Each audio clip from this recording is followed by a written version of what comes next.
Samajwadi party के नेता और पूर्व विधायक विनय शंकर तिवारी को सोमवार को ईडी ने गिरफ्तार कर लिया। विनय शंकर तिवारी पूर्वांचल के प्रतिष्ठित ब्राह्मण नेता और ब्राह्मण शिरोमणि के नाम से जाने जा रहे स्वर्गीय पंडित हरिशंकर तिवारी के बेटे हैं और उनका क्षेत्र में काफी प्रभाव है। इस वक्त वह भले ही विधायक नहीं हैं, लेकिन उनकी हनक अभी भी कायम है। उनकी गिरफ्तारी से पूर्वांचल में बहुत प्रतिक्रियाएं हो रही हैं। लोग तरह तरह की खासबाजियां कर रहे हैं और तमाम लोग तो ऐसे भी हैं जो ईडी की इस गिरफ्तारी को राजनीतिक द्वेष की संज्ञा देते हैं। इसे गोरखनाथ मंदिर यानी मठ और विनय शंकर तिवारी के आवास यानी हाता के टकराव के रूप में देखते हैं। कुछ लोग साफ साफ कहते हैं कि ब्राह्मण और राजपूतों के युद्ध के बीच ये वर्चस्व का युद्ध हो रहा है। ऐसी दशा में आपको ये जानना चाहिए कि ये मामला क्या है, क्यों विनय शंकर तिवारी के घर ही छापा पड़ा। इससे पहले भी उनके पिता स्वर्गीय हरिशंकर तिवारी की मूर्ति को स्थापित करने का मामला आया था, तो भी मूर्ति का चबूतरा तोड़वा दिया गया था और उनकी मूर्ति नहीं लगने दी गई थी। इसके पहले भी उनके घर ईडी का छापा पड़ चुका है। उनके बड़े भाई पूर्व सांसद जो सिद्धार्थनगर से समाजवादी पार्टी की राजनीति करते हैं, उन्होंने तो आरोप भी लगाया है कि ये देश की भावना से काम किया जा रहा है और ये सरकार का अन्यायपूर्ण कदम है। हम इसकी निंदा करते हैं। उन्होंने बड़ी शालीनता से कहा कि लोग हमें परेशान कर रहे हैं, हमारे घर से कुछ भी बरामद नहीं हुआ, फिर भी गिरफ्तारी की गई, जो कारण है निंदनीय है। तो आइए सबसे पहले देखते हैं कि पूर्व सांसद कुशल तिवारी क्या कहते हैं। अब इससे क्या कहेंगे, देखिए जबरा मारे रोए भी न दे। हम लोग नवरात्र के व्रत हैं और 9 दिन बाद पारण होता है, सारे लोग जानते हैं। और अभी तक 12 बजे तक हम अभी ब्रश नहीं करने पाए। 6 बजे से लेकर 12 बजे तक नहीं कार्रवाई होगी। एक कागज का टुकड़ा नहीं मिला है और ये मतलब खाली एक राजनीतिक रूप से बदनाम करने का ये षड्यंत्र है। और इस तरह से जाकर के कि हमने यहाँ छापा मारी, यहाँ छापा मारी। हमारे खेत में अगर हमारे गेहूं से भी पूछेंगे कि भाई तो कौन रोक देगा कि भाई तुम्हारे पास क्या छुपा है। ये तो छापामारी इस तरह से होता है। अगर कोई पक्ष विपक्ष हर जगह होता है, सिक्के के 2 पहलू होते हैं, सिक्के और पक्ष। और जिस तरह से मतलब ये दबाव बनाया जा रहा है और ये प्रताड़ित किया जा रहा है, ये निंदनीय है, अच्छा नहीं माना जाएगा। और प्रजातंत्र की व्यवस्था में तो ये अच्छा नहीं माना जाएगा। 14 महीने में ये दूसरी बार है आपके? नहीं, ये महीने में तो अगर मान देखिए, ये तो सरकार का पावर है और सरकार के पावर का इस्तेमाल नेगेटिव साइड में नहीं होना चाहिए, कुछ पॉजिटिव देखिए होना चाहिए, जिससे लोग अपने आप को सुरक्षित महसूस करें। आपके घर के दरवाजे कोई 5 बजे पहुंच जाए तो आप क्या महसूस करेंगे। और पर्पज भी तो होना चाहिए कि कोर्ट का कोई आदेश नहीं है, अपने लिख करके और सीबीआई या सीडी वाले अपने अधिकारियों के दस्तखत से यहाँ पे कोर्ट का दस्तखत होना चाहिए। सब बीमारी ऐसी तो नहीं होती। और किसी के घर में यहाँ देखिए लेबर हमारे यहाँ काम कर रहे थे।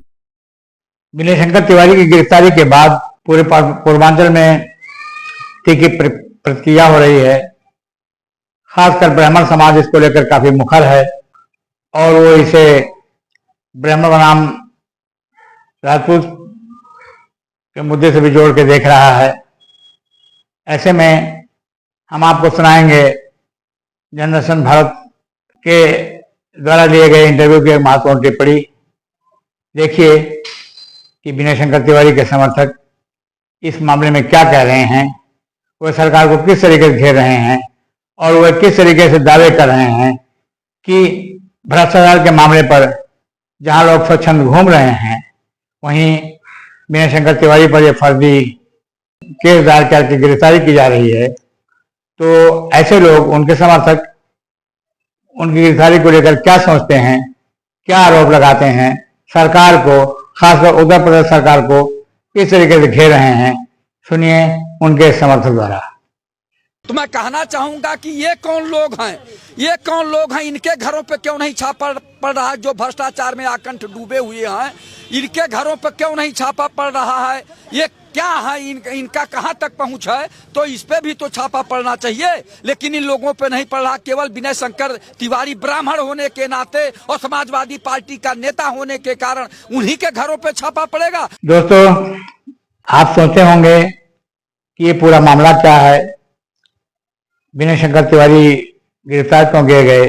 तो आपको बता दें कि पंडित हरिशंकर तिवारी के स्वर्गवास के बाद उनका आर्थिक साम्राज्य कुशल तिवारी और विनय शंकर तिवारी ने संभाला, जिसमें उनकी एक कंपनी गंगोत्री इंटरप्राइजेज है, जिसको बढ़ाने के लिए उन्होंने बैंकों से तकरीबन 1100 करोड़ रुपए लोन लिए थे।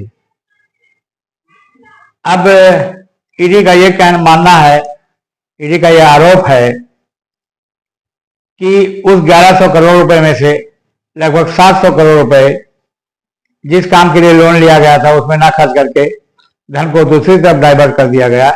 इस तरीके से ये मनी लॉन्ड्रिंग हुई और नियमों का उल्लंघन हुआ।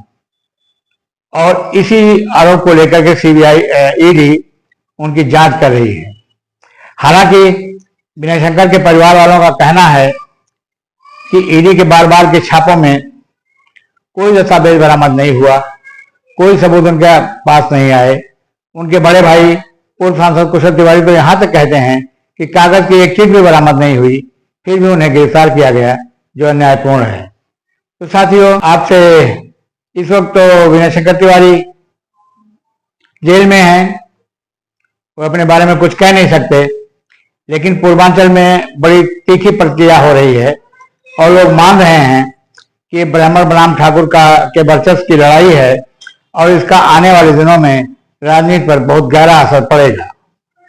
और विनय शंकर तिवारी वो नेता हैं जिन्होंने ईडी के बार बार के दबाव के बाद अपनी पार्टी नहीं बदली, बल्कि यहां तक हिम्मत किया कि ईडी के बुलाने के बावजूद उन्होंने कई बार उनके आदेश का उल्लंघन भी किया, उनसे मिलने भी नहीं गए पूछताछ के लिए। जाहिर है, उनके भाई कहते हैं कि हमारे मन में कोई चोर नहीं था, इसलिए हमें कोई भय नहीं था। अब मामला जनता के बीच है और हम जल्दी ही जनता में जाएंगे, उन्हें बताएंगे सच्चाई को, उसके बाद हमें जो करना होगा हम करेंगे। और पूर्व सांसद कुशल तिवारी यहाँ ये भी कहा कि पहले हम अपने पार्टी आलाकमान को पूरी विस्तार से पूरी जानकारी देंगे, उसके बाद जनता में जाएंगे। तो दोस्तों, विनय शंकर की गिरफ्तारी के बाद एक बार फिर माहौल गर्मा गया है पूर्वांचल का। यहाँ की राजनीति में उथल पुथल होने वाली है और लोग कयास लगा रहे हैं कि इस मुद्दे को लेकर के समाजवादी पार्टी जल्दी ही कुछ करने जा रही है। तो नजर बनाए रखिए इस मामले पर, आगे देखिए क्या होता है, पार्टी क्या करती है। धन्यवाद।